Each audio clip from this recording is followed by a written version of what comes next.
What's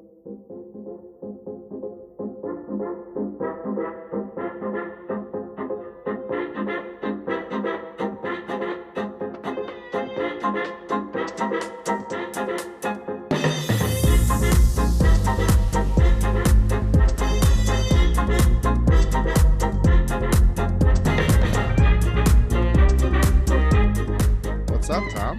We made it to episode 4, Tom. Hey, yeah, episode 4. And tonight we have someone that everyone wants to hear from. We have Natalio Balderrama, aka Lito, aka the industry, we call him the industry godfather with a small G. And Lito, welcome aboard. Thank you. Thank you. I'm glad to be with you guys. Yeah, so Dave, so this is like an honor for you and I. We both come out of now look, we welcome anybody to these podcasts, but tonight's kind of going to be a wizard type deal because Dave and I are both ex-wizards, and I've been an ex-wizard for 25 years, and Dave's been an ex-wizard for what, 5 or 6 years now too, Dave? Yeah, just about. Probably a little longer. Yeah, and Lito is the wizard, so I don't know if he can become an ex-wizard, but he was the wizard. In fact, that's it. Lito, isn't that drawing of the wizard logo originally something to do with you? Yeah, that was a futuristic picture of what I was gonna look like in 40 years. Okay, well, does it have a lot of hair on his chest in that logo? Because well, that's something they missed out. They missed out on the hair. They missed out on the hair. So just yeah. if you guys don't know, Lito is a wonderful man, but he is a hairy man. So we're not going to go down that any further, but any hair that I'm lacking, Lito has. No, you have to disclose now how you know I'm hairy. Well, we did room together this year, so I might have seen you come out of the bathroom. And, yeah, he's like as hairy as a water buffalo, at least. As a water buffalo. So sorry, too much information here, but anyways, let's get back to the thing at hand. So Lito, we are honored to have you here. You know, you've been kind of out of the industry for a little while, and now you're kind of nosing back in and got some levels of interest and some things going on here kind of behind the scenes. But Dave, you want to start out do you have those list of questions? You want to fire the first question off at Lito there? I do. If you don't, I do. Yeah, go ahead. Actually, I'm looking. All right. Okay. So Lito. And again, Lito, you can expand or you can go as short or however you want to do. We're thankful you're here with us. But I have a list of questions that I have for the older techs. And so you can leave this as brief or as thorough as you want to do it. When and how did you learn PDR or get your start in this business? And I know you've told it on some other platforms, but could you at least give us at least a brief version of this, even just an overview? Well, I'm very honored to be with you guys. Tom, I know you for a long time. Yep. And we've been getting closer for the last few years, and I love you, Guy. You, my brother, in Jesus. Yes. And we have a strong connection there. Yes. And this is a purpose of me in my little days in life, and I appreciate you contacting me. Yes. Well, thanks for joining us. Thanks for joining Dave and I, and everybody listening. All right. Well, let me start a little bit on my early days, how my life in the auto body business began. Okay. When I was 23, I immigrated from Argentina to Australia. I ended up in Victoria, in Melbourne, in a city called Springvale. Springvale. There was a hostel there, and place where all the immigrants come in and stay for free until they get a job. Okay. And there was a Volkswagen nearby that after a few months, I was able to get in as an apprentice. Was it a Volkswagen plant, you said, or was what? It was a combination.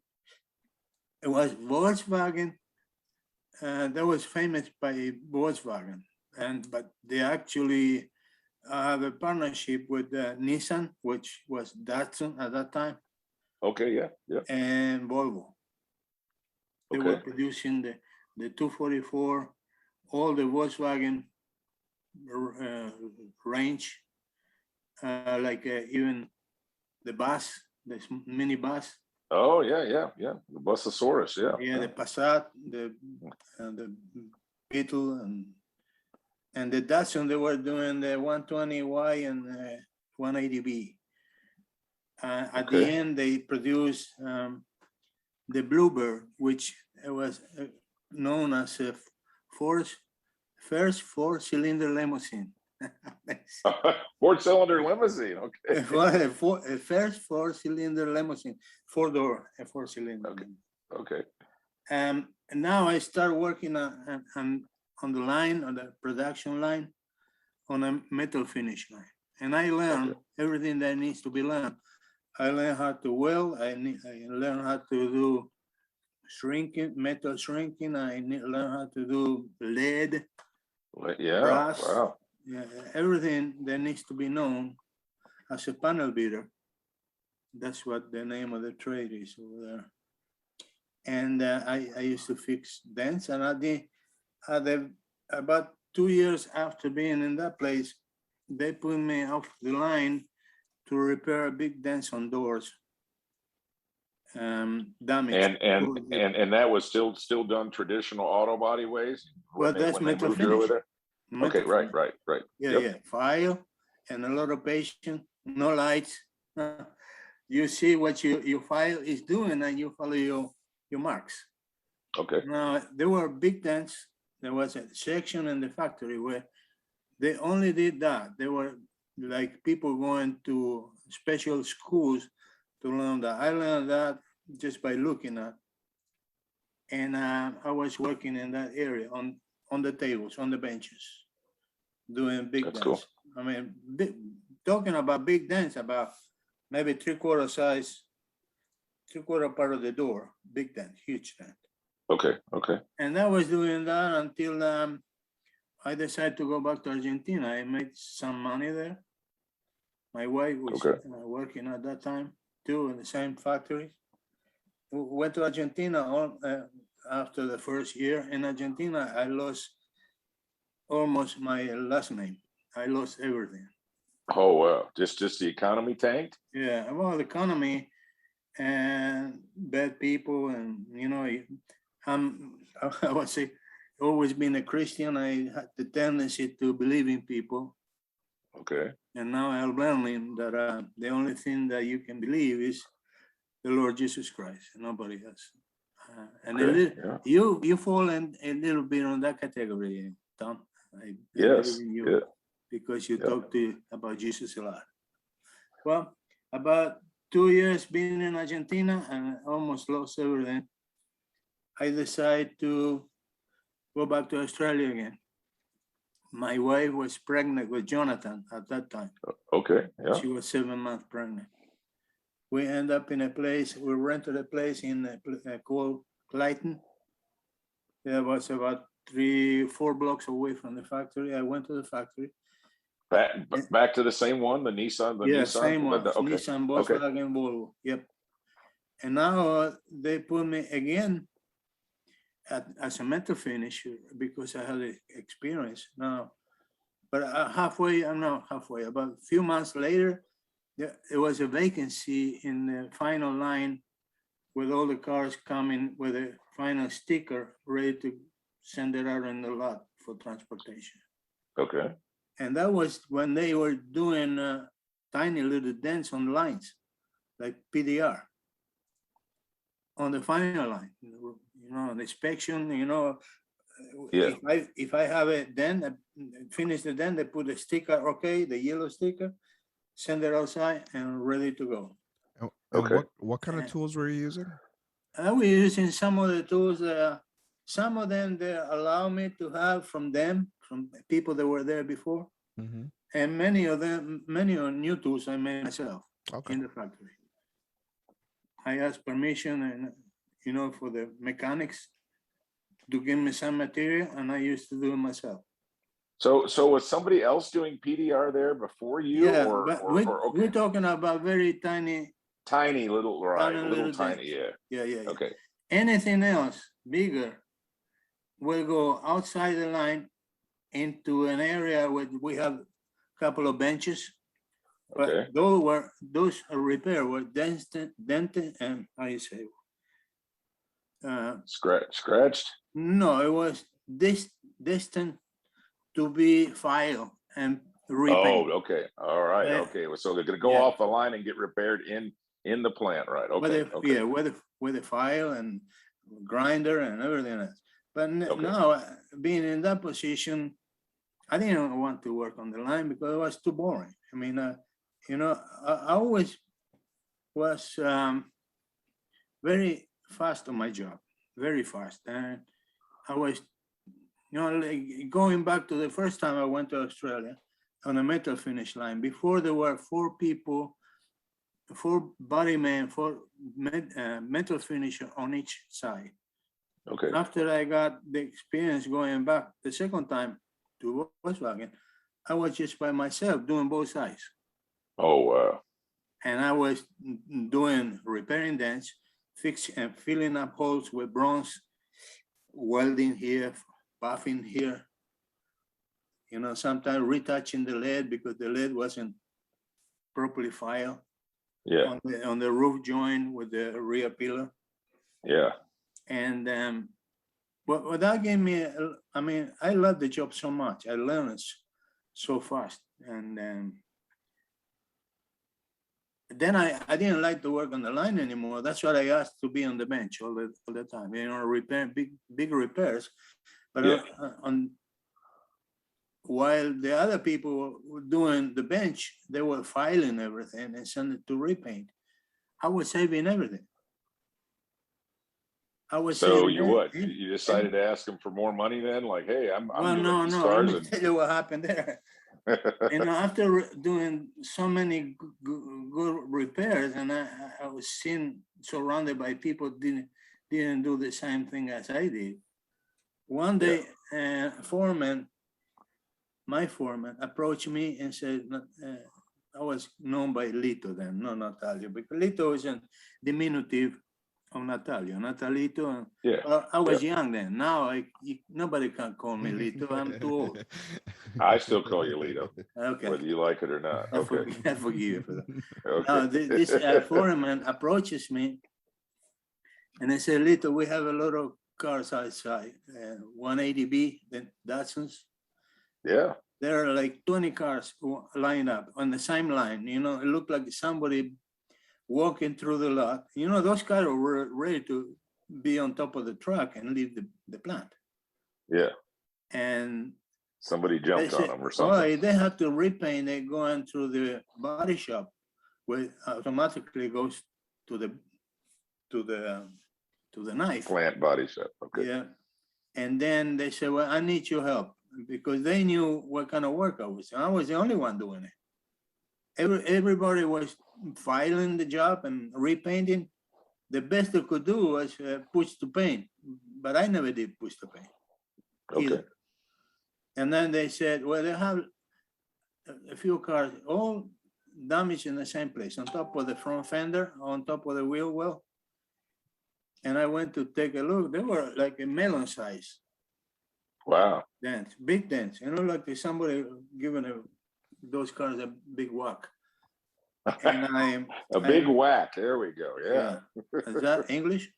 Yeah. That was Spanglish. It was right in between. That was perfect. Okay. But you understood. Oh, yeah. Keep translating, man. We understand. Keep going. So these were big dents, man. Big dents. When they told me that, I went to, are you there? Yeah. Yep. Yeah. When they told me that, I went to check on the line on the outside of the lot, and all of the same 20. There were 20 cars, one behind the other. And I counted back to the foreman. I went back to the foreman. I told him there's 20 cars, and this was like 10 o'clock in the morning. And my shift was ending like, I believe it was 3 o'clock. Yeah, I started at 6, finished at 3 o'clock. Okay. And I went back to the manager and to the foreman, and I said, "The 20 cars, I can do it."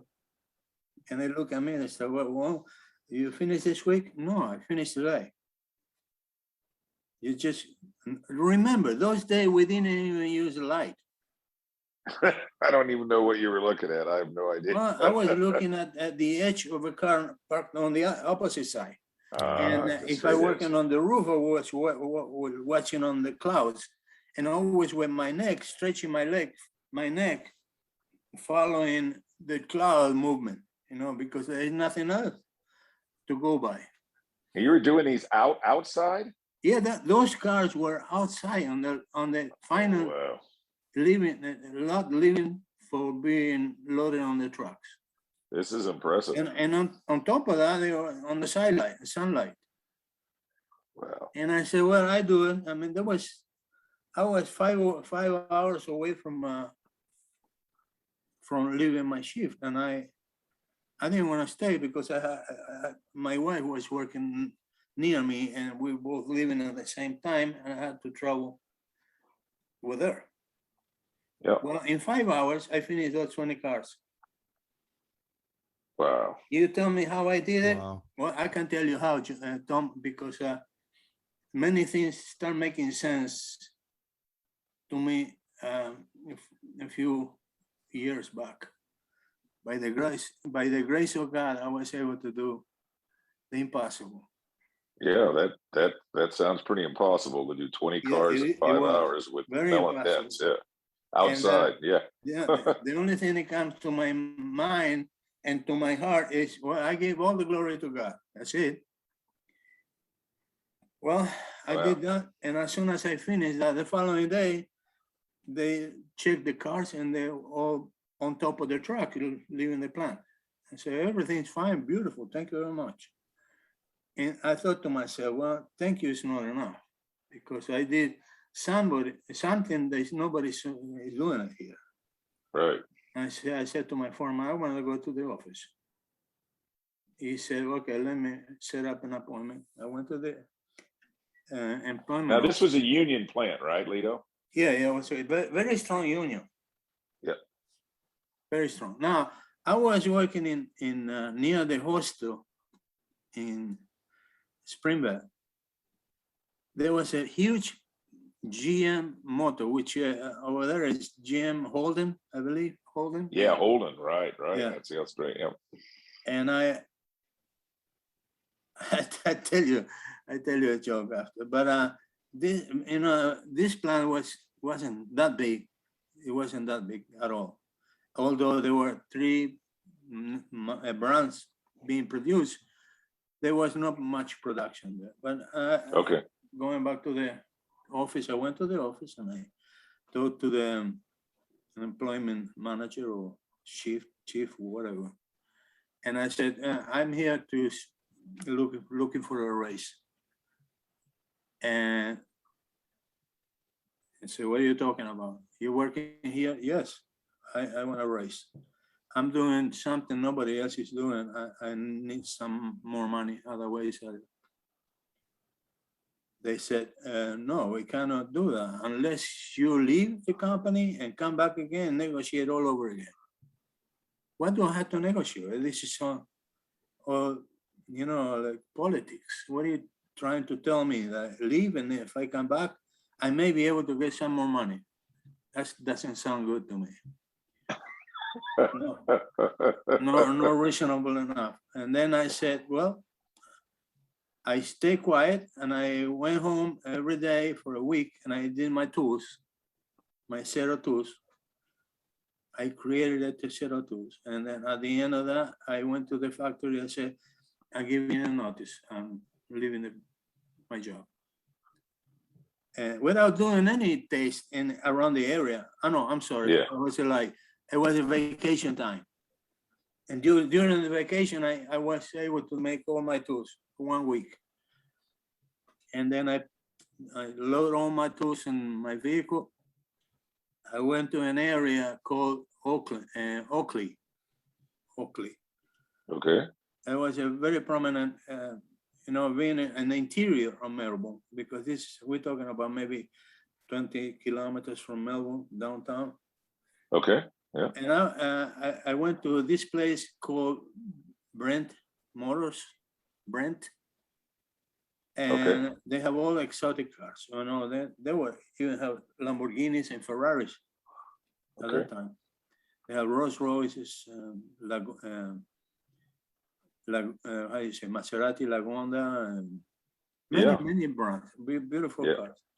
And I introduced myself, and imagine if I talk this way now, about 40. I can't even imagine what you sounded like 35 years ago. Yeah, No, I can't imagine. that. 40 years. My hands were talking more than my mouth. And I talked to the service manager. I said, I can explain to you, it's very hard to understand, but you see this car here? It had a door. I think it was a Rover, a 4-door Rover sedan. Okay, yeah.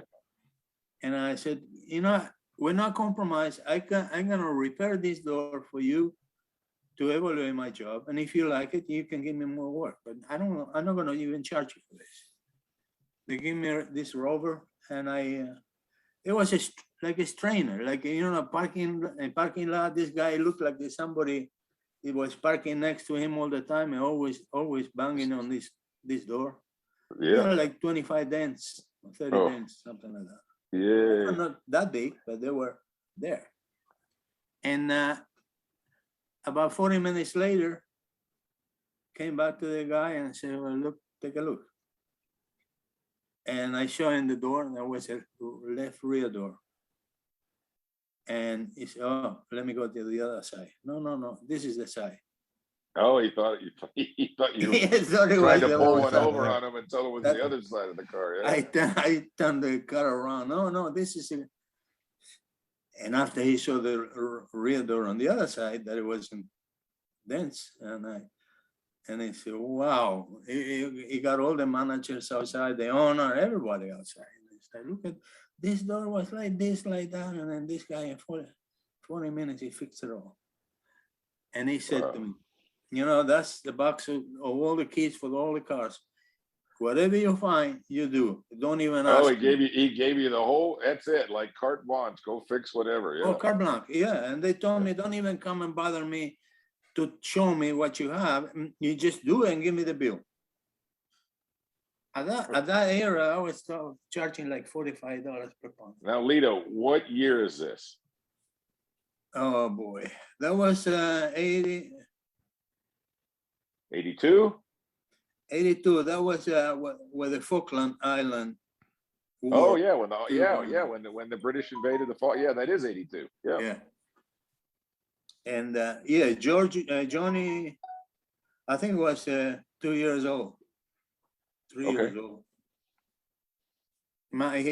He's 42 now. Yeah. That's it. Like 40 then, years ago, literally. Yeah. Yeah, it took me 2 days to clean the lot. Wow. I was trying to make a good impression on them because, these expensive cars, I didn't want to screw up anything, Yeah. And I did it all, and I in those 2 days, I made more money than whatever I was doing in the factory in a month. Oh, wow. Yeah. Well, the good old days. Oh, good old days, yeah. And never did I imagine these people start calling everybody in town around the area. Nobody could believe it. They No. probably thought it was like supernatural or witchcraft or something. They couldn't figure it out. Yeah. How did how did you know what tools to make? Well, because of the experience that I created a lot of tools in the factory that I was using on the line and on my bench. So anytime Nobody else had those tools. I had it myself. So anytime you came across something that you didn't have a tool for, you would then have to make it? Well, no, I whatever they gave me at the beginning, I always increase whatever needed in whatever occasion arise. And I was making tools all the time. Got it. And as a matter of fact, there is a suggestion box in the factory. Okay. You can, if you can make this factory save money, they give you a price. And Okay. I came up with those days. I came up with that was in '81, I believe it was. I came up with the idea of the reflection board. Ah, It was a big board, like a 2 feet wide and 4 feet high on caster wheels. Oh, wow, that's huge. Huge, but I mean that was my first. And And I it had and it was mechanic white shop acrylic, do it for Lito, me. I white could not do acrylic it. or yellow acrylic or what? No, that was metal. And I oh. see I was reflecting the light on the ceiling, on hanging lights, the fluorescent light on the Oh, and board. bouncing it. Okay. I use the board as a mirror. Okay. And there was a center line in the middle.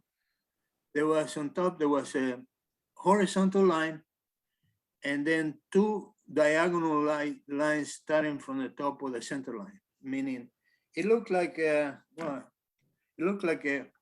how do you say, extraterrestrial. Extraterrestrial. Well, Look like an alien. they look at the board and look at me. Oh, they match. Don't worry. They match. They have the same origin. Same origin. Okay. Okay. Well, and that was it. And as a matter of fact, my wife kept on working on the factory after I left. And every route that I had, always at the end of the day, I had to go and pick it up. Meaning, Okay. my day was from wherever I started, maybe 7, 8 o'clock after I drove her. And I worked maybe 5 hours a day. And at those days, I was making, for me, it was a fortune. I was making like $800 a day. Oh, wow. Yeah, that would be a lot of money 40 years ago anywhere. Yeah. Yeah, It's a lot of money. Yeah, this is 40 something years ago. Yeah. And then, I make enough money to say, now I need to go home. I need to be Australia. That's the beautiful place. I love the place. Beautiful people. But it wasn't home. Huh? But it wasn't home. No, the thing is, it's scary you because it's so far away. You always live with a butterfly in the stomach because it's so far away. Okay. The only direct flight in those days were Argentinian Airlines. They came up with a flight which went from Buenos Aires, instead of going west to Australia, they went south to the South Pole, through the South Pole, came around, and it came up in Auckland, in New Zealand. Wow. That was 8-hour flight against 22-hour flight going from Argentina to San Francisco, and San Francisco to Hawaii, Hawaii to Auckland, and then to Sydney. Wow. And that was the quickest way, 8 hours nonstop. But then you had to take another 2 flights to go to Melbourne. But anyways, I love Australia. Australia, that's where Jonathan was born. I love the country. But, I mean, it makes you nervous to be so far. Yeah, I was able to visit Australia for about 2 weeks, and Australia is a beautiful place. Oh, beautiful. Beautiful beaches, beautiful sceneries, everything is so, and the people are so nice, nice. They really are. So nice. Anyways, I consider then, I was considering Australia my second home. Well, and then I went back to Argentina. Also, again, I almost lost my my underwear again. With all the Your money. underwear. How do we jump onto that? Yeah. And then I decided to, on the way from Australia to Argentina, I took Los Angeles first, and then I went to Miami, which my wife used to have family members there. And I asked him if he allowed me to use his shop. He had a upholstery shop. Okay. And he had all kinds of tools. He had a oxy set. Acetylene torch. Okay. Yeah. And as I went to the scrapyard nearby, and that was in North Miami Beach, near North Miami Beach. Okay. And I took a few bars from trunks from other places. Yeah, torsion Yeah. springs on the trunks back there. Yeah. And in one day I made all my tools. One day. You know what? That's what I said. You know, I could not even do that by myself, Tom. And I give the glory to God every minute of the day that I did what I did, and I still am able to wake up every morning thanks to Him, my Jesus Christ. Yeah. Anyways, Yeah. So you made them in a day. I mean, you just I made them in took a day. parts apart. I was staying there only for 3 days. Okay. And I made it in a day. The following day, I went to one of the, at that time it wasn't big, but then it turned to be one of the biggest dealership in South Florida, which was Prestige Motors. Yeah. Prestige I've heard of that. Yeah. Yeah, now they represent Lamborghini, the official dealer for Lamborghini, Okay. Aston Martin, Audi. But anyway, when I was there, they had a good inventory, excellent inventory of cars, but they were all on gravel. On the parking lot was on gravel, and on the back of the parking lot, there was like a train wagon as an office. That was their office. And I went to see, I went to the office and I saw the secretary there, and I said, beautiful lady. And I said, who owns this place?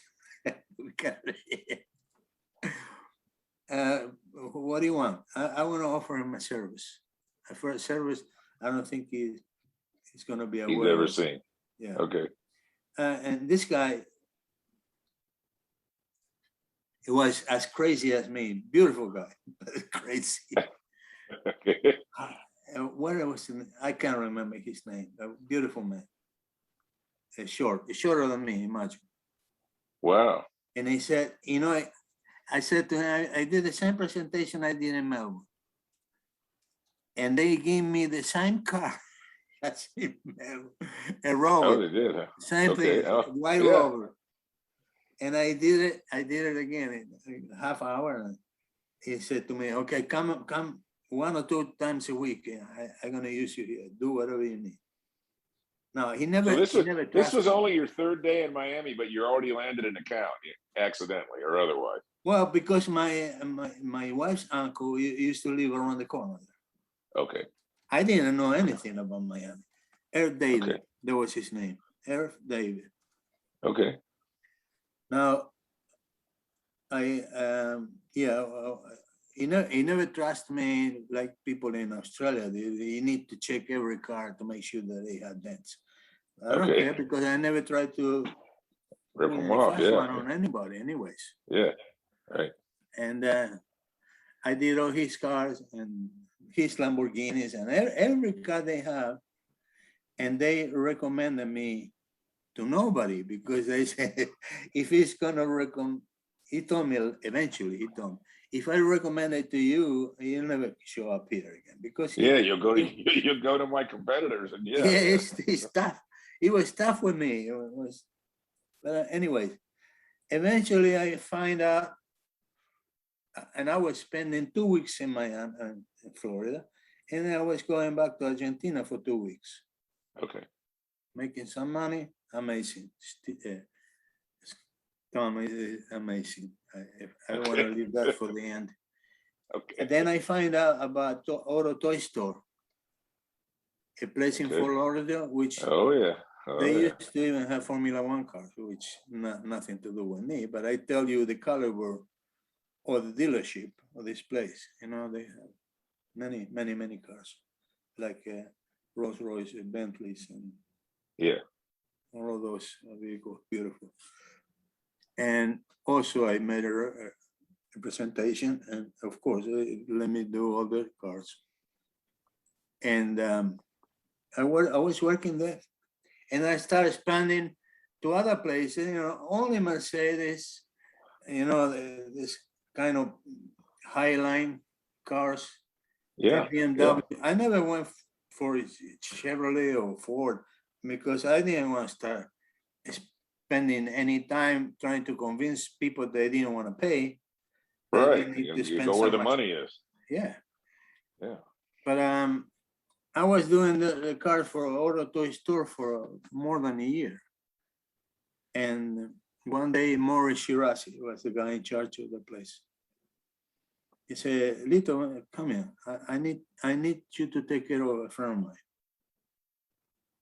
I said, okay, what is this place? It's in Miami.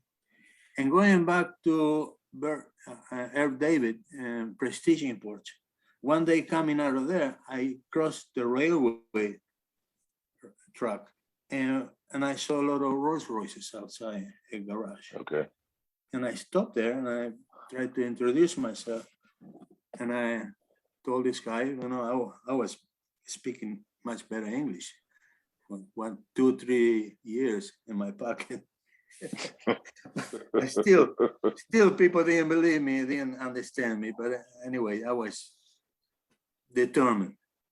Okay. And I tried to introduce myself, and I said, well, I can fix, you see this den over here, I can fix it with no paint. You don't need to paint it. Oh, no, we already have somebody doing that for us. And I said, no, I don't think you understand me. You see this dent, after I do it, you don't have to repaint it. It's gonna disappear. I told you I had somebody doing this for me, but sir, let me tell you again. And he said to me, came in front of my face. He said, if you don't leave right now, I'm gonna punch you in the middle of the face. And there's no way I'm going back over there. You know, I told you, this guy wanted to hurt me. And I said, I'm not going. And he said, you know, he said, Lito, let me tell you something. You've been doing his car for the last year and a half. Oh, he was bringing him over to you. I see. Ah, okay. Yeah, but if I knew that, I would have charged him double. You know, Okay. I had the honor and the privilege. I don't know how you call that, but maybe that it doesn't make me look too good. But I was choosing and picking the one I want to work for. You treat me well, Why not? I do it for you. You don't treat me well. And then I was setting up my schedule, you know, today I'm gonna be working in North Miami, tomorrow I'm gonna be in Fort Lauderdale, the following day I will be in South Miami. And somebody called me off my route. I said, well, at the end of the day, I will come by because I was so quick. I didn't care. I mean, 3 cars I do it in maybe 40 minutes. Wow.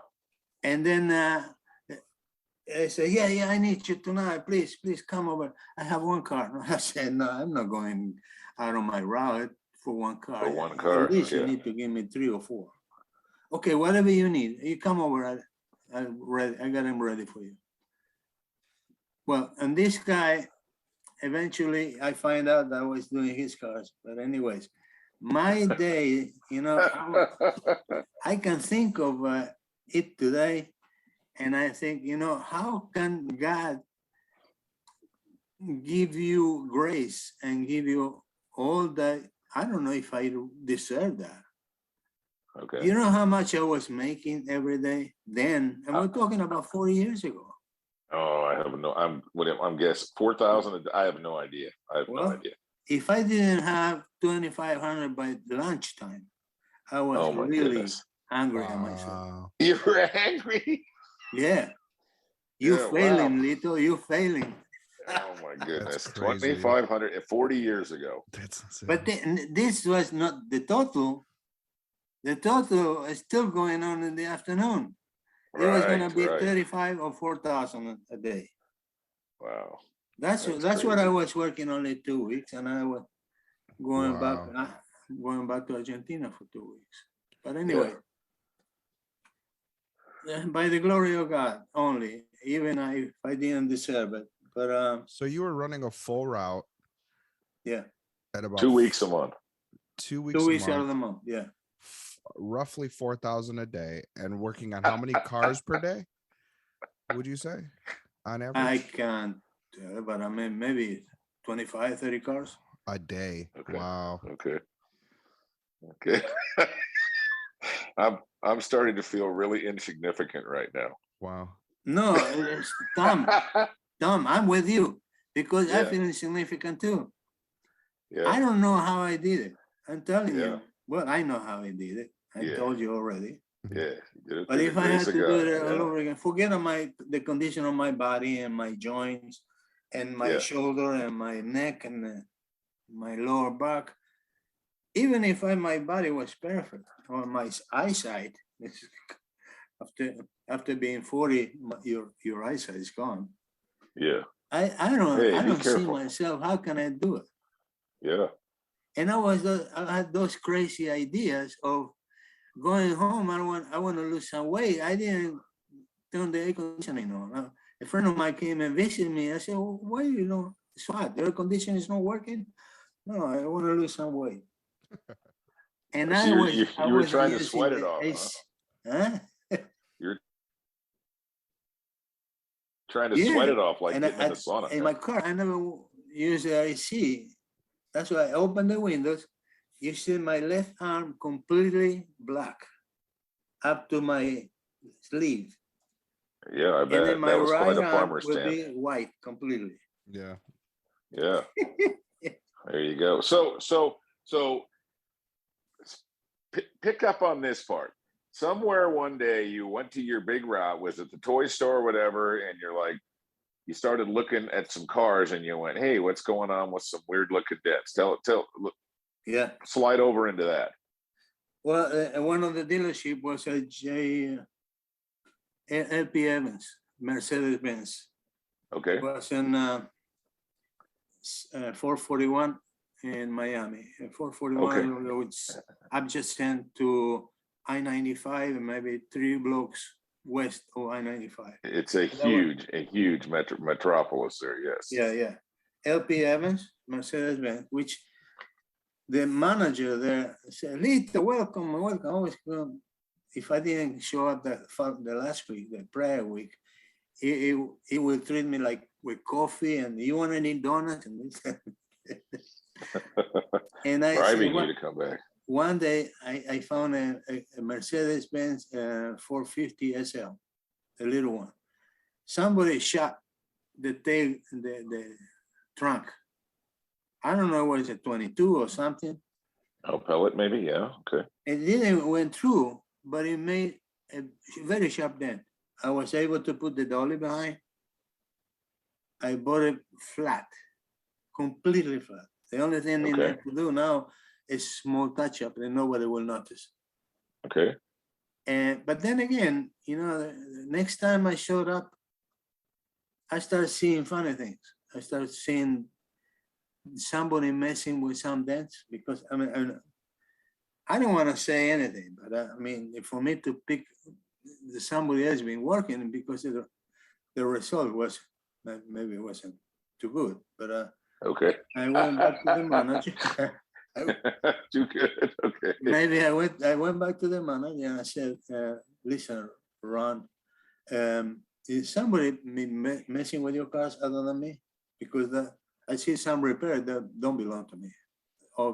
Obviously, they don't belong to me. Too obviously, somebody's been making pizzas. Yeah, pizzas. That's what we called it during school. Yeah. And then he said, well, yeah, I didn't want to say it to you. I don't want you to get upset. But the owner contacted somebody from up north and flew him over here and have him do all our cars. No, is that right? And the car that I did with a bullet. I'm sorry? This is the only other dent guy you'd ever heard of in the U.S. at this point. Yeah, the only one. And remember that 450 SL or whatever. Oh yeah, that's. I did it at nighttime. At the end of my route, I came out at nighttime. I did it then in the dark. And I was gonna do anything for my dealer because the manager used to tell me, Lito, did you get to $8,000 with that this month? I passed that. I'm already not close to 9,000. This was only one dealer. Wow, 9,000 a month and 82 Yeah. one dealer. And I said, I said, you got somebody else. Good luck to them. Good luck to you, and good luck to me. I'm not coming here anymore.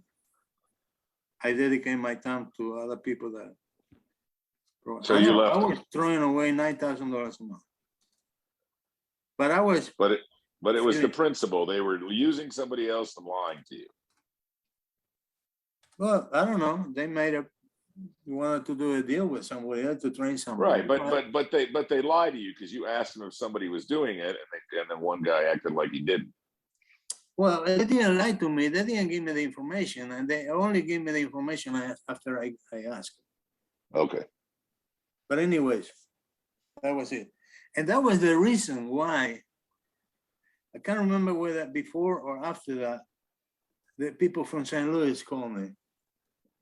They were interested. This is how Dent Wizard starts. Was who? Terry Kebby and Kevin Beatty? No. That was Mark Maravelli. Oh, Mark Maravelli. Okay. Okay. And that's when I saw this in the Mercedes-Benz, I feel threatened. And thanks to that,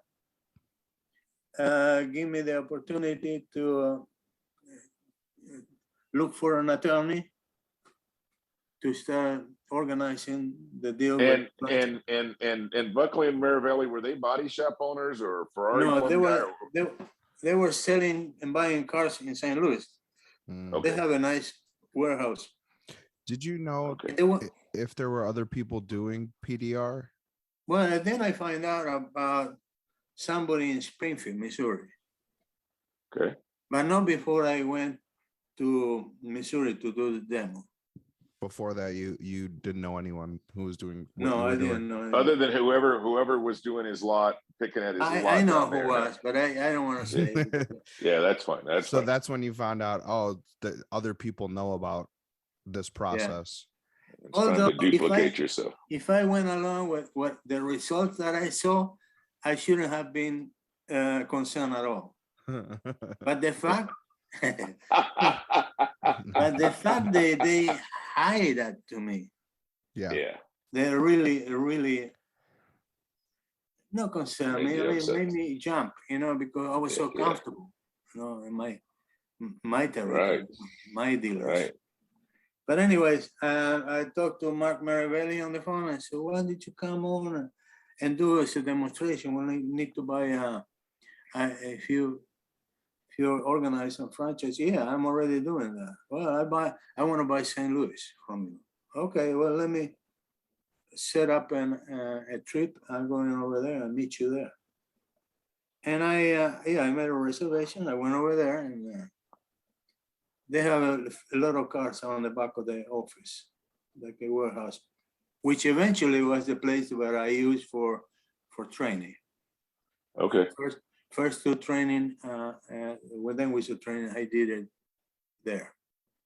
In St. Louis. They showed me a car. It was a Mercedes. I think it was a Mercedes-Benz 230 or 450. Okay. And I didn't have any dents. And I got my Johnson. I covered with a piece of rag. And you made a dent. And I walked across a horizontal. It was like 2 feet long. A little bit bigger than you wanted to make? No, because Tom, you don't understand. I would tackle anything, and so quick. I don't think they even got time to get bored. That I went inside and said, "Here it is." And then I never let anybody watch me. And when I set up shop, to start repairing this, then I started looking around, and I saw this round sphere on top of the doors, like looking at me. and I was drinking coffee, and I emptied my styrofoam coffee cup, and I Yeah. put it on top of the sphere. Nobody could. So they couldn't see. All right, because they were cheating, looking at it, watching. Okay. Yeah, and I don't want to wake up unnecessary people, you know. But anyways, I start. Let me see. Is still there? Yeah. Yeah. I started doing the repair. You know, I think in 30 minutes I was done. And Okay, with a 2-foot crease. Okay. and I went inside. I said, "Well, you want to take a look?" And when there was sparkless, spot on, beautiful repair. I congratulate myself, and I tap Yeah, myself there you on the go. shoulder. I don't think your arms are long enough to pat yourself No. on the back, but yeah. My hair doesn't allow me to Your reach my hair, back. yeah, to pet your hairy back. My hairy chest. Okay, but anyways, that was the beginning. They were sold out, and they want to invest in money for St. Louis. End up selling the rights to St. Louis, and they began to be my partners. Okay. But during the training, something happened I didn't like at all, which I'm not gonna name what happened. But Okay. and That's I told them, you can keep the franchise is yours, but no more partnership with you. I want okay. my partnership back, Okay. and exchange for that, I give you San Francisco. Okay. And they took it in a heartbeat. I think they Yeah. paid $600,000 for St. Louis. Imagine San Francisco. Those days, St. Louis was 600,000. San Francisco was about $1 million. Wow. Yeah. But anyways, they stopped being my partners. And then in one of those visits, Kevin showed up. His father was there. And he said, well, I want to get involved, and I want to buy Kansas City and this and that.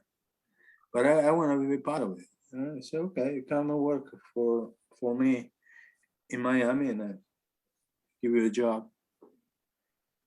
Well, that was it. And then he turned out to be a vice president in the company, which it might have been my mistake. But I mean, you never stop learning in life. You know, like So that was Kevin Beatty, and then when did Terry Kebby come? Terry come Kevy into was Kevin bought him on board when he bought the company from me. Okay. But anyways, you know, being trusting in people.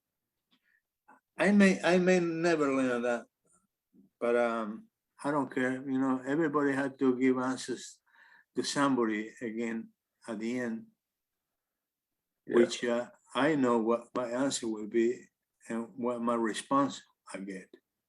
I don't care about other people. I mean, salvation is individual, and thank you to Jesus. I've been meeting a lot of people up in heaven, hopefully, that are even in the That you clouds. cross paths with. Yeah, that's good. Yeah. That's great. I Yeah, don't hold any grouches on anybody. I just hoping, you know, I pray for them too. You know, to come into the Lord. Yep. Because so let me ask you this, and let me ask you, Dave, do we want to go longer tonight, or do a part 2 another time, or do we want to keep going, or what do you want to do, Dave? I mean, I'm here for the long haul, so. Yeah, Lito, I'm are you tired, or are you good to keep going? Who, me? You. I was planning. The old Spanglish man. I was planning to go to Disney World tonight. When you're done. I cancel. See All Mickey. right. Okay. All right. So we're gonna switch gears. So that's how you got in. That's how Wizard started. So let me change gears here, unless there's something more you want to go down that road. But I want to ask you another question. What has changed for the better or worse for the PDR business during your career? Do you have any thoughts on that? You know, the same way I don't hold any grouches on anybody. Okay, good. And I blame it on whatever I did on myself. But then again, I don't hold grouches against myself either, because the Lord says, look in the front, don't look back. Right. Keep What is pressing gone is forward. gone. Yeah. Yeah. The past is past. It's It's past. gone. You can't You recuperate can't it. fix it. No, can't change it. So whatever I did in life, you know, whatever I did, and I did it with all my heart and effort. Okay. Yep. And then what I would have done, probably something different. Yes, of course. Would have been influencing in the industry. I probably think so. But my goal those days were to teach and not disappoint any franchisee, because I was selling franchises all over the country. Yeah, I worked for one of them. Yep. Yeah, you work for one of them, and they spend a lot of money on you, and I didn't want disappointing them. That's why I had to answer to them, and I had to answer to me and to the technician. I didn't want to anybody. And I remember you took it real serious when people came for training. If they weren't up to snuff, you would call the franchise owner and say, I'm sending him back. He doesn't have the skills, he doesn't have the maturity, he doesn't have the talent, can't see, whatever it was. If they weren't up to snuff where you felt like, well, I'm training them and I'm earning, this franchise money, this training money, you would just send them home.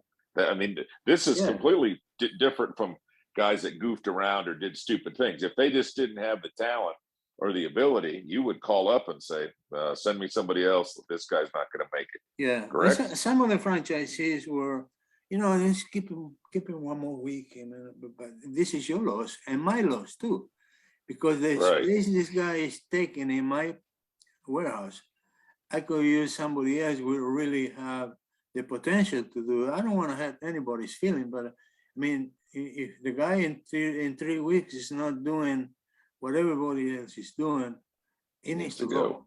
Oh, keep it one more week.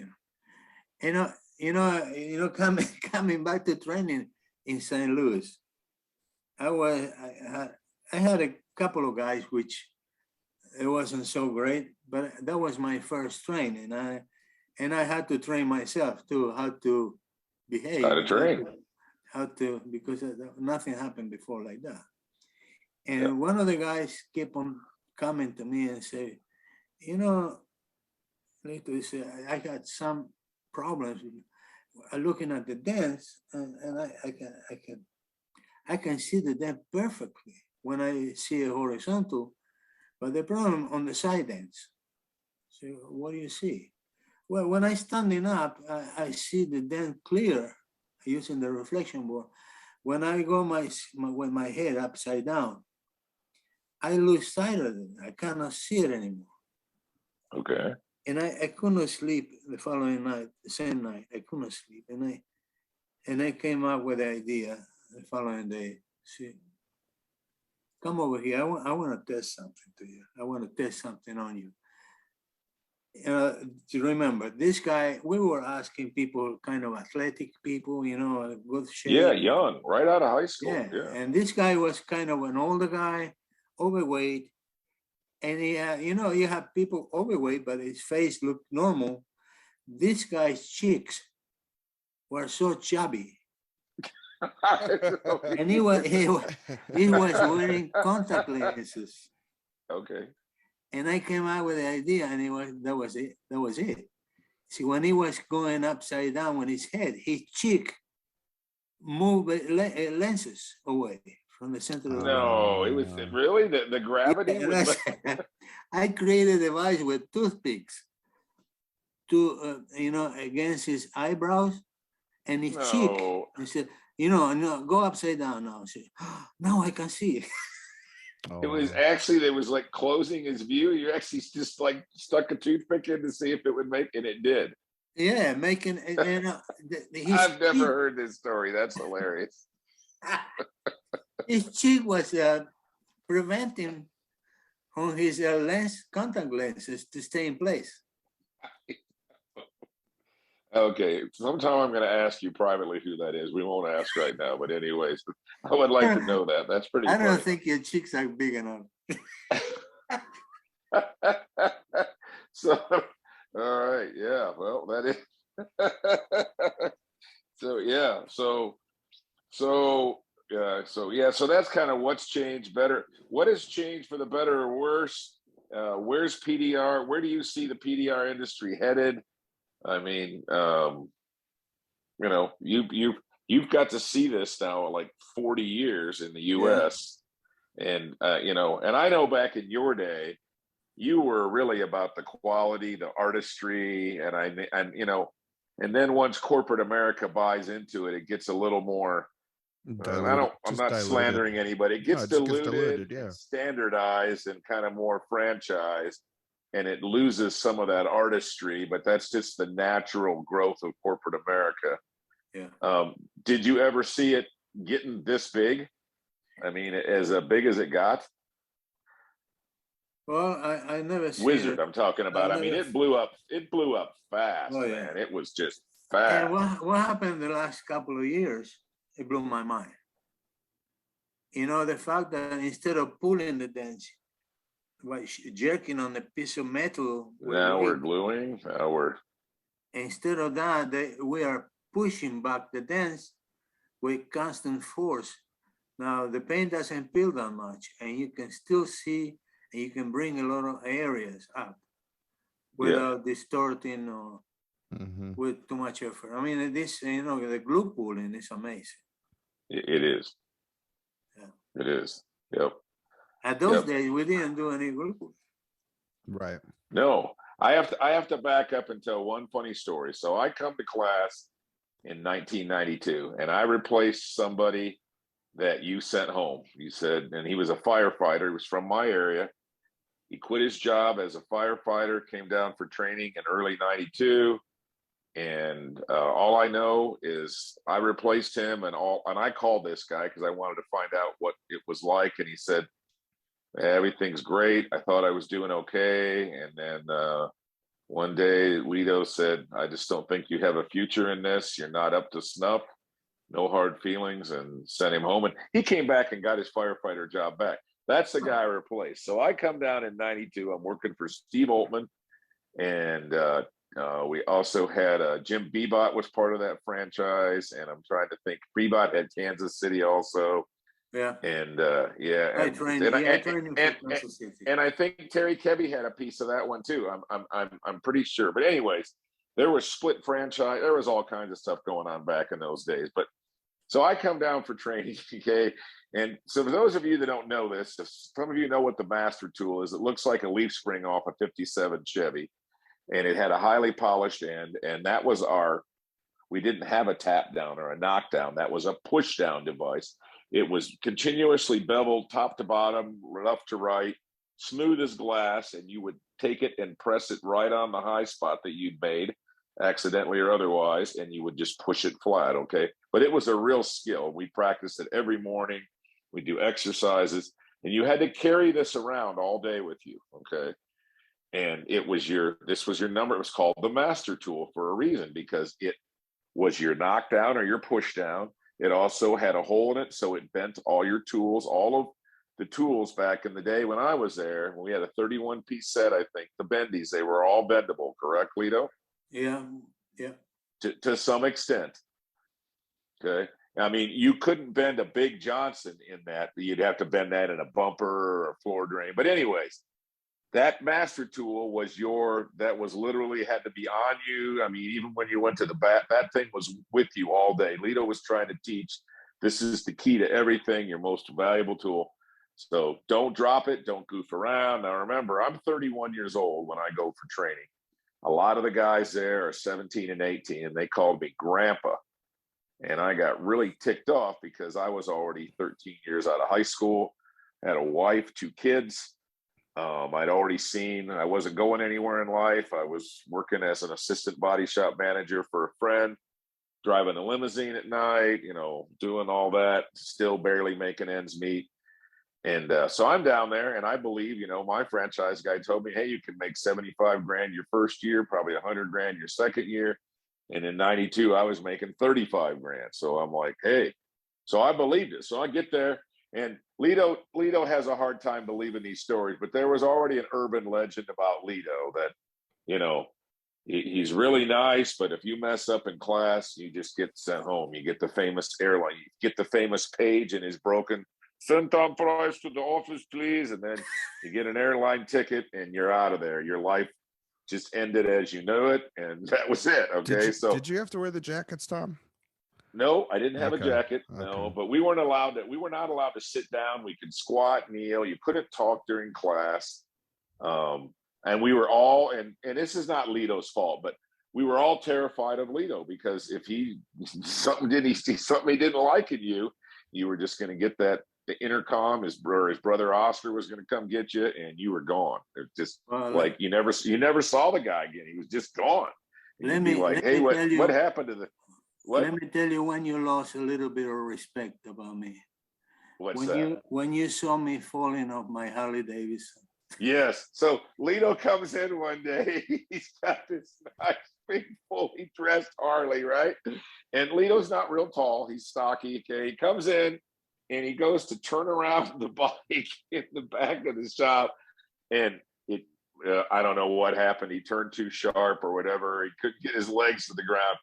That bike came down on him, right? And here's the thing. We were all so scared and paralyzed, no one would help him, and the bike's laying on him, and I think he was getting burnt and pinched, and we're all terrified, but nobody wants to help him because we don't want to leave our workstations because we're going to get in trouble. So we're all just staring at him, and he's trying to crawl out from underneath this brand new motorcycle. True story, right, Lito? True story. Yeah. So I'm backing up to this story. So one day I'm in there, and it's hot and sweaty down there, man. It's Miami. It's August of 92. There was one big fan, but that building was hotter and humid than it was like the third circle of hell. I'm not kidding you. And I'm a sweater anyway. So I'm in there, and I got the master tool in my hand, and I reach for some, and it falls out of my hand, right? Goes straight down perpendicular to the floor. I reach down, it bounces right back up into my hand, right? And I'm like, oh, I don't think Lito, because Lito had, what'd you have in your office, Lito? You had closed circuit TV and intercom, right? No, I have antennas on my head. Yeah, but you were watching us on camera and could hear, both correct? No, I didn't have camera. You didn't have cameras? No, I didn't have speaker system either. Okay, well then how did you find out? Because all I know is my master tool hit the ground, came back in my hand. I thought nobody noticed. And a few minutes later, I get called back into Lito's office, and everybody, as you're walking, they're like, nice knowing you, like, good luck, right? And I'm like, oh no, man, I quit my job as a body shop assistant manager, and he already fired the guy that I replaced. And I walk in there, and he's like, and this is his broken accent. Tom, let me see your master tool. I heard you dropped it. What? Let me see the tip of the tool. Yeah, let me see the tip of the tool, because that's what he would say, the tip. You take the tip of the tool and you push it. That's what he would sound like. He sounded like Father Guido Sarducci from Saturday Night Live. Had the big hairy chest, the shiny shirts, the gold chain, had the gangster two-tone shoes, that's what he looked like. He looked just like a cartoon character, like bigger than life. But anyways, he brings me in there and he's like, let me see your tool. And it had a little nick in the end. And of course, those things had to be perfect or they would mark or mar the paint or scratch the paint. So he goes, okay. He goes, sometimes this results in a trip home, never to return, but I'm going to fix this. And Pear tells me you're a good student and you really want to be good at this, so I'm going to fix this. And then he says, but if you drop it again, you're gone, no questions asked. And man, I was even more terrified than ever. And I never dropped that again. And That's my one funny story about the day I Mhm. thought I was gone. And I thank God that Lito had mercy on me and gave me a second chance, because here I am 30 years later and I've made a nice living. And granted, it's not rocket science.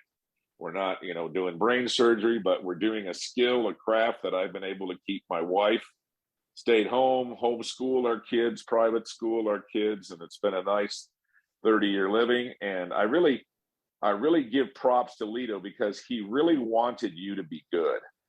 And I really wanted to be good. So I excelled in that atmosphere. And I wasn't there. A lot of guys came down there. Lito will tell you, they came down there to get with girls or to get drunk or to party.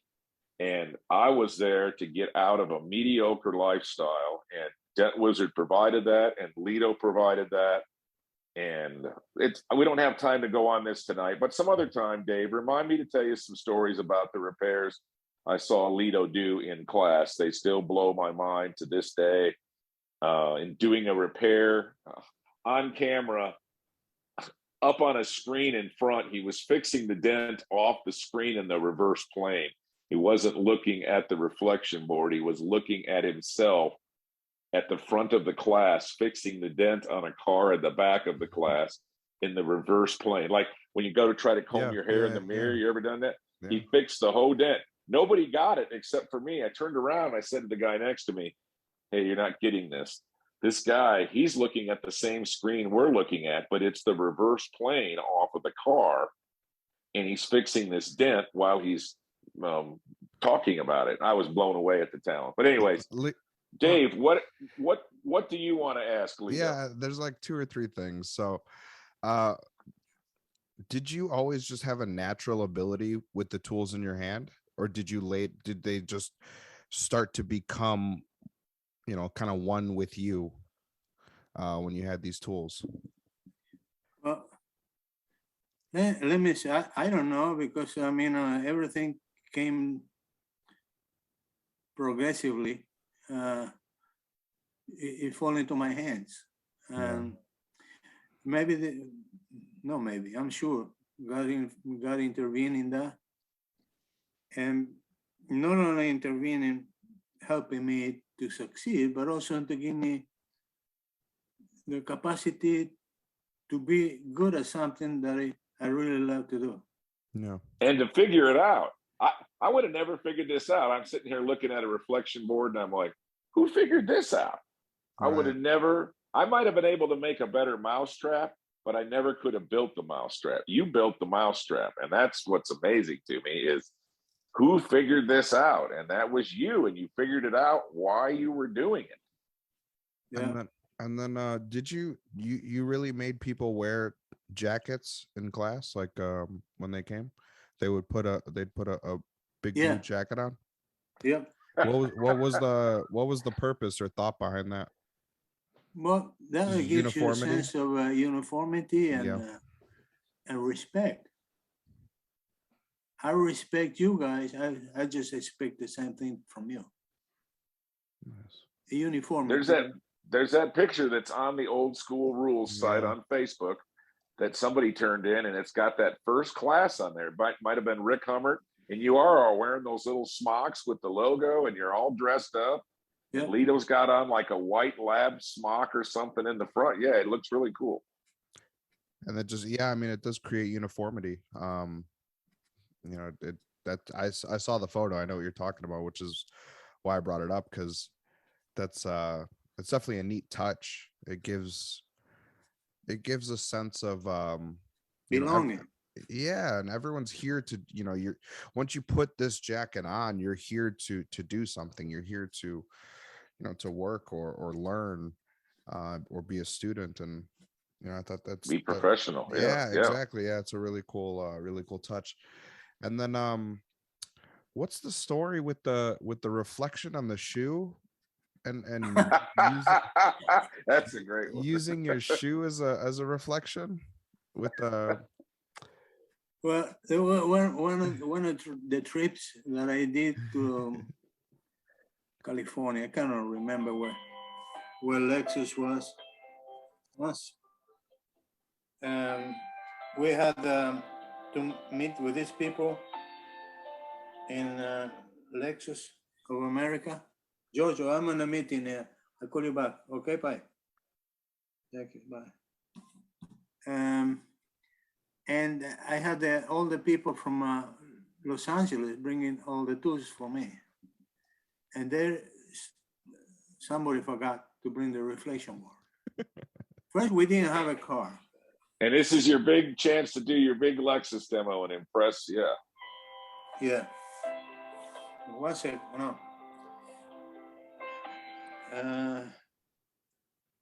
And then we didn't have any car. And I say, and I asked whatever the people from Lexus of America were. I said, which car we're gonna use? Well, we thought we may use this one here. This is the big chief from. Somebody wants to get a hold of you really bad. Giorgio, that's your youngest son. Yeah. Yeah. And he said, well, we can use this, thinking that we were going to do a quarter size dent or half a dollar dent. Yeah. And then okay, we're gonna use this a rear door. I got my fist. I used to do this, and today I'm paying the consequences. I use my fist and I give it has such a hard punch. And you got big fingers that look like Play-Doh. You got a giant, big fat fingers and a big, yeah, I know what your fist looks like. Yeah. Yeah, and the hair didn't cushion any of it. So you punched it, you hauled off and just straight punched this Lexus door. Yeah, and it was the owner was the big chief from Japan. Yeah. And they said, oh, my car. Oh no, my car. He said, no worry, we're gonna fix it. And all of a sudden I started arranging my tools and can somebody put the reflection board up? And everybody looked at each other and I said, oh, sorry, we forgot the reflection board. And I was wearing a suit with a necktie and two-tone shoe, like Tom says. I mean, the mafia guy. Yeah. And then we didn't have any. I tried to put the flat bar against the wall. It was too far away. It was too thin. I couldn't see any fruit on that. And I said, well, nothing else I can do. I'm just going to raise my foot. Two-tone shoe. Raise your foot, yeah. And I was. So you're standing on one leg like the Karate Kid, and you got your foot out in front of you with that white over the blue or whatever that contrast was off your shoe from the top to the side, and you're pushing a dent with your foot in front of you as the reflection board. Yeah, I was going with my head upside down, my right foot up, trying not to move it. Otherwise, I would have to move my head to accompany the movement of my feet. Wow. But at the end, we finished the dent, and it was amazing. I mean, I could even surprise myself every time I do a dent. Every time I did a dent. And at the same trip, we did a dent. They were going to send a trunk lead with two dents. After we did the repair, we were going to send it to Japan to do a salt corrosion test. Yeah, for a week. I'm gonna keep it sunk in the water with salt, see what kind of reaction that we're gonna get. And obviously everything turned out to be okay because we got the account. That's really cool. Going back to a little bit, going back to Australia when I was doing the work on the bench. I was the only one being called to be part of preparation for a new model coming out, whether it would be a four-cylinder limousine, the Bluebird, and they were painting different models, this and that. They had to be ready by the following day, and those. Besides being dented, some of the small dents, I was working all day just to take care of this tiny little dent. But then the inspector foreman came over and said, Lito, let me see if you can help us here. Otherwise, we cannot pass this. There was a drop of paint on the flat, on the rear lid, on the trunk lid. Okay. He said, can you see if you can improve that a little bit? Oh, no, we're talking about a flat surface, which a drop of paint increases, make it look like a inflammation. And then what I had to do was to lower the center of the drop and raising all the surrounding, meaning I had to create if you look at it from the bottom, it was like a crater. Because somewhere the metal I was moving had to go somewhere. Right. And if you have an inflammation in the center and all of a sudden it's flat, now you got the inflammation on the bottom part. But they didn't care because they have covers on the trunk lid. But anyway, I was so good, I could manipulate the whatever imperfection in the paint. And yep, that was it. Julito, let me ask you one final question, unless Dave has another question. What's one piece of advice, of life advice, you could give to people in this industry or whatever? What's something that you learned that this would be a rock solid piece of advice at any stage in their life for a big life improvement, Well, I know many people want to listen to this, but I will say it anyway. You don't understand. Deuteronomy 8:18, where it says that do not forget that whoever gives you, I'm gonna give it to you right now. But remember the Lord your God, He is the one that gives you the power to be successful. That's the number one thing I would say to people, not to get into, I'm good and I'm pushing dance here and I'm so good that I can do anything. You can do anything because God allows you to do it, first of all. Second of all, I remember I did a demonstration with a big pen, with a big, B-I-C. Yeah, big pen, okay. With a Japanese group on a hood. I put my knuckle in it, I make a dent, and I got it out with the back of the pen. If you're good, somebody else said that the same way. If you're good at this, your tools are not completely irrelevant, but are an extension of your arm and yourself and your capacity. Yes. If you buy tools galore, thinking that the tools will do the trick for you, you're not doing more than kidding yourself. You need to be good. And let me tell you another thing. I tell Jonathan every day we talk about dents. If you're doing a dent, make sure the finish on the dent is good up to your standards, not the standard of the owner, because in a desperation move, the owner will say, well, just improve it.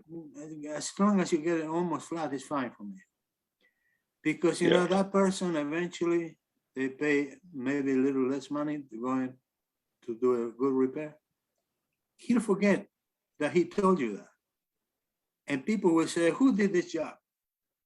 Oh, Jonathan did it. Oh, Jonathan did it. Is not such a good technician. Because now he'll forget that he told you that, and he don't want to be embarrassed. And I said to him, every time you finish a dent, finish the dent to your standards. Do not let people to let you do something you cannot do. And if you start it, you need to finish it perfect. That's it. No less than that. Wow. Yeah. That's good. That's good. You know, I had a guy tell me once, Gene Watts, an amazing dent guy from California, and he said, "You're only as good as your last dent." And what he meant by that is that was your reputation. And if your last dent was less than stellar, or you just hacked it up quick because it was late, that could be your reputation. So his deal was, you're only as good as your last dent, and every dent I do is awesome. And that's a good kind of a good, thing to remember just as a businessman. So anything else, Lito? Anything else, Dave? No, I really enjoyed that last part. Yeah. So Lito, thanks for that. Thank you for sharing your story. Thanks for sharing your passion for Jesus Christ. Oh, yeah. And that is a great thing. And probably to those of us that are believers, one of the probably the most important decision in your life. And the sooner you make that, the better.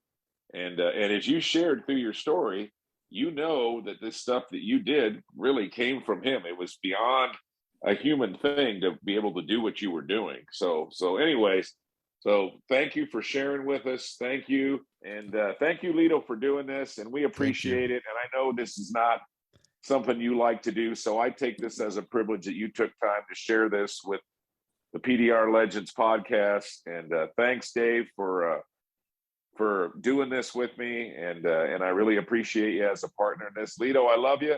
And we'll see you soon. And Dave, we'll see you on episode 5 coming up here next. Thank you. God bless. See you, Lito. Thank you. Thank you, Tom. I want to congratulate you on your new endeavor. Okay. I will support you in any way I can, whatever you need from me. I love you, brother. Dave, Okay, thank you very much. Thank you, guys. you. All right. Thanks, Dave. All right. Thank you.